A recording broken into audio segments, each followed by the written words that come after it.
On dit que le temps guérit tout. Mais certaines blessures, le temps ne fait que les recouvrir. Ce qui guérit vraiment, c'est le pardon. Quand quelqu'un nous brise le cœur, la dernière chose qu'on a envie d'entendre, c'est « pardonne et passe à autre chose ». Parce qu'à ce moment-là, on ressent de la douleur, de la colère, de la tristesse. Et souvent, ce qui fait le plus mal, ce n'est pas ce qui s'est passé. C'est ce qu'on espérait, ce qu'on croyait, ce qu'on a perdu. Mais si je te disais que le pardon, ce n'est pas pour l'autre, mais pour toi.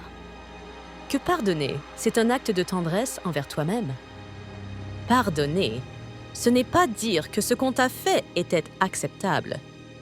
Ce n'est pas effacer, ni oublier. C'est choisir de ne plus laisser cette douleur contrôler ta vie. Quand on ne pardonne pas, on garde cette blessure vivante. On la rouvre, encore et encore. On donne du pouvoir à ce passé. Et ce passé continue de faire mal dans le présent. Tu ne mérites pas de vivre enfermé dans cette douleur. Tu mérites la paix. Tu mérites de respirer à nouveau sans ressentir ce poids sur la poitrine. Tu mérites de te reconstruire, libre du fardeau du ressentiment. Le pardon, c'est un chemin. Ce n'est pas un bouton qu'on peut activer. C'est un processus. Il y aura des jours où tu te sentiras mieux et d'autres où la douleur reviendra. Mais ça fait partie de la guérison. Tu te demandes peut-être, comment pardonner quelqu'un qui ne s'est même pas excusé? La réponse est dure, mais essentielle. Parce que si tu attends que l'autre change, tu restes prisonnier. Le pardon, c'est une décision que tu prends sans attendre quelque chose en retour. Pas pour que la personne revienne. Pas pour réparer ce qui ne peut pas l'être. Mais pour te libérer, toi. Pour tourner la page, même si le chapitre n'a pas eu de fin parfaite. Ce qu'il y a de plus fort dans le pardon, c'est qu'il te rend ton pouvoir. Quand tu pardonnes, tu cesses d'être la victime de cette histoire. Tu deviens le héros de ta propre guérison. Certaines personnes restent bloquées dans la colère pendant des années. Et cette colère devient de la méfiance, de l'amertume, une peur d'aimer à nouveau. Mais le pardon brise ce cycle. Il ouvre une fenêtre. Il permet de dire « Oui, on m'a fait du mal, mais je ne veux pas souffrir toute ma vie pour ça. » Et attention, pardonner ne veut pas dire revenir en arrière.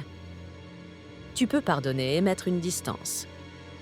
Tu peux pardonner et dire adieu. Tu peux aussi te pardonner à toi-même.